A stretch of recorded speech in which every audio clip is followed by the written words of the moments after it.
కుటుంబంలో సమస్యలకు కారణం ఏంటంటే, చెడు అలవాటున్న భర్తలు ఏ కుటుంబములో అయితే ఉంటారో ఆ కుటుంబము సమస్యలకు కారణమవుతుంది. ఈనాడు చాలా మంది కుటుంబాలలో గొడవలు, కక్షలు, విభేదాలు, చాలా మంది కుటుంబాలు విడిపోవటానికి, చాలా మంది కుటుంబాలు కొట్టుకోవటానికి, చాలా మంది భార్య భర్తల మధ్యలో అసమాధానము, చాలా మంది భార్య భర్తల మధ్యలో ఎడబాటు రావడానికి ఒక కారణం ఏంటంటే చెడు అలవాటున్న భర్తల వల్ల. భర్త మంచివాడైతే కుటుంబము ఎట్లుందని చెప్పాలి మీరు పురుషులు. భర్త మంచివాడైతే కుటుంబము చాలా హ్యాపీగా ఉంటుంది, భార్య సంతోషంగా ఉంటుంది, పిల్లలు సంతోషంగా ఉంటారు. అదే భర్త చెడ్డవాడైతే, అదే భర్త తాగుబోతైతే, అదే భర్త తిరిగిపోతైతే, అదే భర్త ఒక వ్యభిచారైతే, అదే భర్త ఒక లంచగొండైతే, అదే భర్త ఒక భయంకరమైన కిరాతకమైనటువంటి వ్యక్తిగా మారితే ఆ కుటుంబంలో సమాధానం ఉంటుందా? కుటుంబంలో సమాధానం ఉండదు. ఆ కుటుంబంలో ఇంకా సమస్యలే కానీ, ఆ కుటుంబంలోకి ఇంకా ఇబ్బందులే కానీ, ఆ కుటుంబంలోకి ఇంకా శోధన తప్ప సమాధానం ఎంత మాత్రం కూడా ఉండదు. కొంతమంది పనికి మానులు ఉంటారు ఇంట్లో. భర్తలు కొంతమంది కుటుంబాలలో పనికి మాలిన భర్తల వల్ల కుటుంబాలలో మరణాలు జరుగుతున్నాయి. పనికి మాలిన భర్తల వల్ల కుటుంబాలలో ఏమండి వేరుపాట్లు జరుగుతున్నాయి. పనికి మాలిన భర్తల వల్ల కుటుంబాలలో జరగరానటువంటి అగత్యాలు, జరగనటువంటి కీడు కుటుంబంలో జరిగిపోతా ఉంది.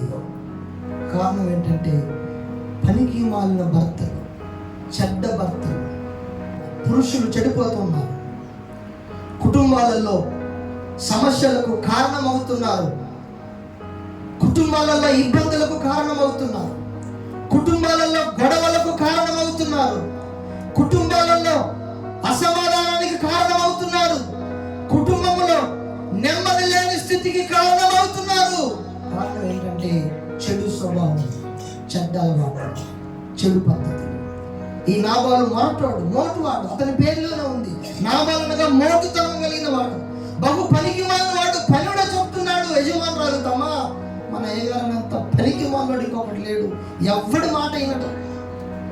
ఇప్పుడు అనవసరంగా ప్రాణాలని తెచ్చుకున్నావు. ఇక ఒకే ఒక ఆప్షన్ ఉంది. నువ్వు గనక దావీదుకి ఎదురెళ్ళి ఎట్టో గట్టుకు బ్రతిమలాడి కాళ్ళ మీద పడి ఆయన కాళ్ళు ఏళ్ళు గడ్డం పట్టుకొని ఏదో రకం బ్రతిమలాడితే అతను ఆగుతాడు, మన మీదకి రాడు అని చెప్తే అప్పుడు అబిగయీలు వెళ్ళి దావీదుని బ్రతిమలాడుకొని, అయ్యా ఆ తప్పు నాది, పని వాళ్ళు వచ్చిన సంగతి నాకు తెలియదయ్యా, నా భర్త పనికి మాలినవాడు, నా భర్త మోటోడు, నా భర్త చెడ్డవాడు, నా భర్తకు నోరు కుదరదు, నా భర్తకు ఎలా మాట్లాడాలో తెలియదు, నా భర్తకు మేలు చేసిన వ్యక్తులకి ఎలా స్పందించాలో తెలియదు, దయచేసి మా ఆయన విడిచిపెట్టు. చూడండి ఎంత మంచి భార్య కదా.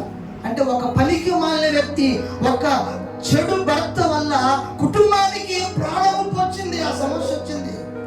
తర్వాత భార్య దాన్ని ఆ సమస్యను పరిష్కారం చేసుకుంది. ఒకవేళ భార్య కూడా పనికి మాలిన అయితే ఏమవుతుంది? రెండే దండు అయింది అనుకో, ఇక దండులో ఎవడు మిగలడు, వెనక్కి తిరిగి చూసినా ఏమి మిగలదు. ఈనాడు కొన్ని కుటుంబాలు నిలబడ్డాయంటే భర్త పనికి మాలిన వ్యక్తి అయినా భార్య మంచితనం వల్ల, లేకపోతే భార్య పనికి మాలిందైనా భర్త మంచితనం వల్ల. ఇప్పటికీ భూమి మీద కొన్ని కుటుంబాలు అలా కొనసాగుతూ ఉన్నాయి. కాబట్టి దేవుని బిడ్డలారా, కుటుంబంలో సమస్యలకు కారణము చెడు అలవాటు ఉన్నటువంటి భర్తలు. కుటుంబంలో భర్తకి వ్యభిచారం చేసే అలవాటు ఉందనుకుందాం, ఆ కుటుంబానికి సమస్య కీడే. ఆ పాపము తన పిల్లల మీద తరతరాలకు వేరుబడి చేస్తుంది. కుటుంబంలో భర్త తాగుబోతైతే ఆ కుటుంబం రోడ్డున పడుతుంది. కుటుంబంలో భర్త స్మోకర్ అయితే ఆ కుటుంబము లేకపోయిన ఆరోగ్యం వచ్చిందనుకో సమస్య కదండి, చెప్పాలి మీరు సమస్య. కుటుంబంలో భర్త ఒక లంచగొండ అయ్యాడనుకో ఏదో ఒకటి బయటపడుతుంది, జైలుకి వెళ్తాడు. ఆ కుటుంబంలో సమస్య. కుటుంబంలో భర్త చెడ్డవాడిగా ఉండరాదు. ఒకవేళ కుటుంబంలో భర్త చెడు అలవాట్లతో ఉంటే ఆ కుటుంబానికి సమస్యలు తప్ప ఆశీర్వాదమే ఉండదు, సంతోషం ఉండదు. చెడు అలవాట్లు కలిగిన భర్తలు ఏ కుటుంబంలో అయితే ఉన్నారో ఆ కుటుంబాలు నామరూపాలు లేకుండా పోయి, ఆ కుటుంబంలో సమాధానం లేదు ఇప్పటికీ, ఆ కుటుంబాలలో చిన్న భిన్నమైపోయి, ఆ కుటుంబంలో పిల్లలు ఒకవైపు, కుటుంబం తల్లిదండ్రులు ఒకవైపు ఎక్కడెక్కడ నివాసం చేస్తున్నారు. ఆ కుటుంబంలో అనేకమైన ఆర్థికమైనటువంటి పరిస్థితులు. కారణం ఏంటంటే చెడు అలవాటు ఉన్నటువంటి భర్తలు. కుటుంబంలో పిల్లలైనా భర్తలైనా భార్యలైనా చెడ్డ అలవాటు ఉంటే ఆ కుటుంబం పతనం అవుతుంది, ఆ కుటుంబానికి సమస్య. మరి వీటికి పరిష్కారం ఏంటి అంటే సిలువే పరిష్కారం. దేవుని స్తోత్రం. యేసయ్య రక్తమే పరిష్కారం.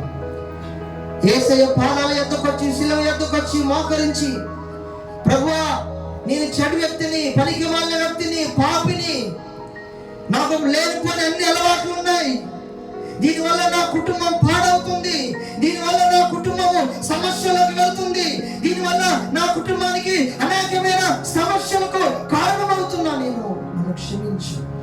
మనస్ఫూర్తిగా హార్ట్ఫుల్గా ఏ వ్యక్తి అయితే సిలువ యొద్దకు వచ్చి మోకరించి ప్రార్థన చేసి పాపాన్ని ఒప్పుకొని విడిచిపెడతాడో ఆ వ్యక్తి కుటుంబాన్ని దేవుడు ఆశీర్వాదకరంగా మారుస్తాడు.